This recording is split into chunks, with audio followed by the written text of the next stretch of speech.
নমস্কার, আজকে আমি বানাবো ল্যাটা মাছের ভাপা।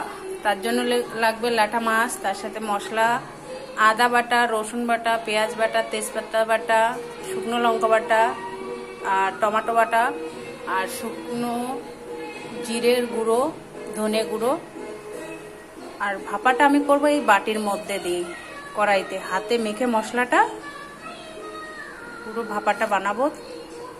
চলো আমি এবার মশলাটা করে নিই। তখন আমি ল্যাটা মাছ কাটা রেসিপিটা মানে ল্যাটা মাছ কেমন করে কাটতে হয় সেটা আমি তোমাদের আমার চ্যানেলে দিয়ে দেবো, তোমরা দেখতে পারবে। আর সেই ল্যাটা মাছ আমি আজকে ভাপা করব। এই ভাপাটা সত্যিই খুব সুন্দর লাগবে। কেউ যদি করো বাড়িতে হাত চেটে পুটে খাবে, সে বাচ্চা থেকে বড় থেকে একদম বয়স্ক লোক পর্যন্ত। এক এক আমি সব বেটে নিয়েছি। আদা বাটা, এটা হচ্ছে লঙ্কা বাটা, লঙ্কা তেজপাতা বাটা, এটা পেঁয়াজ রসুন টমেটো সব বেটে আমি এর মধ্যে এক একে দিয়ে দিচ্ছি। এটা এবার হাত দিয়ে মাখাতে হবে ভালো করে। এটা কোনো কড়াইয়ের মধ্যে কিচ্ছু হবে না, যেহেতু এটা হাতে মাখিয়ে ল্যাটা মাছের ভাপা করতে হবে। আমি এবার স্বাদ অনুসারে লবণ তেল সব দিয়ে দেবো। একটু তেলটা বেশি দিতে হবে ভাপাটা। এবার গুঁড়ো জিরে,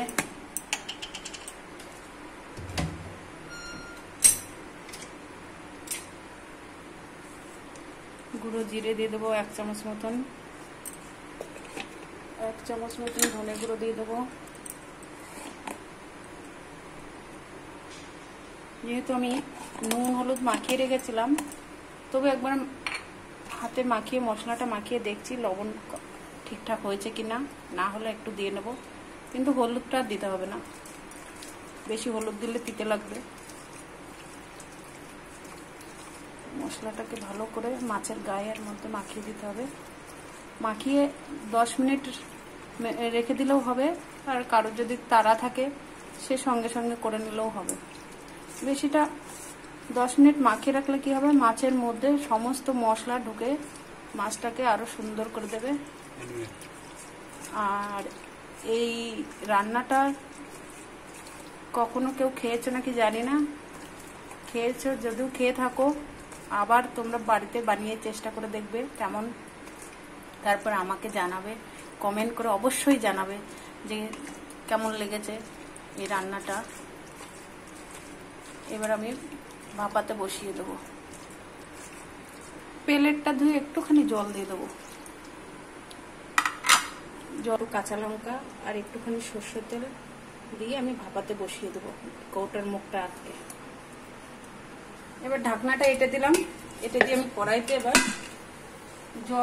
কিছুটা জল দিয়ে দেবো। কড়াইতে কিছুটা জল দিয়ে দেবো।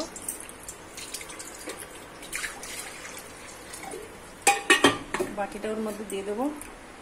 দিয়ে কিছুক্ষণ ভাপা হতে থাকবে। এই জলের এসে ভাপাটা হবে। এটাকে এর মধ্যে ছেড়ে দিলাম। উপর দিয়ে আর একটা ঢাকনা দিয়ে দেবো।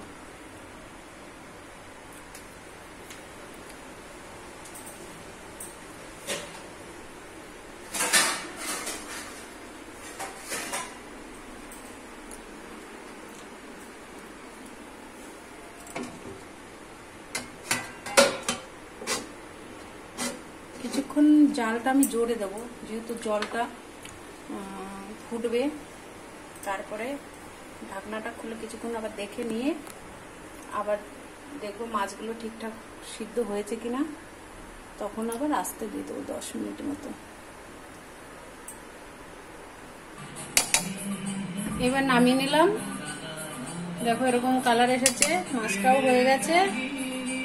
এবার গরম গরম ভাতের সঙ্গে একদম জমে যাবে। তোমরা সবাই ট্রাই করবে, ট্রাই করে আমাকে জানাবে কেমন হয়েছে। একটা নতুনই রেসিপি ল্যাটা মাছের ভাপা, তাও আবার গরম জলে দিয়ে ভাপা। কড়াইতে করিনি, যেহেতু এই বাটিতে করেছি হাতে মাখিয়ে। তোমরা সবাই বাড়িতে একবার ট্রাই অবশ্যই করবে, করে আমাকে জানাবে কমেন্ট করে, লাইক করে। আর আমার এই চ্যানেলে নতুন নতুন রেসিপি পাওয়ার জন্য সাবস্ক্রাইব অবশ্যই করবে। থ্যাংক ইউ বন্ধুরা।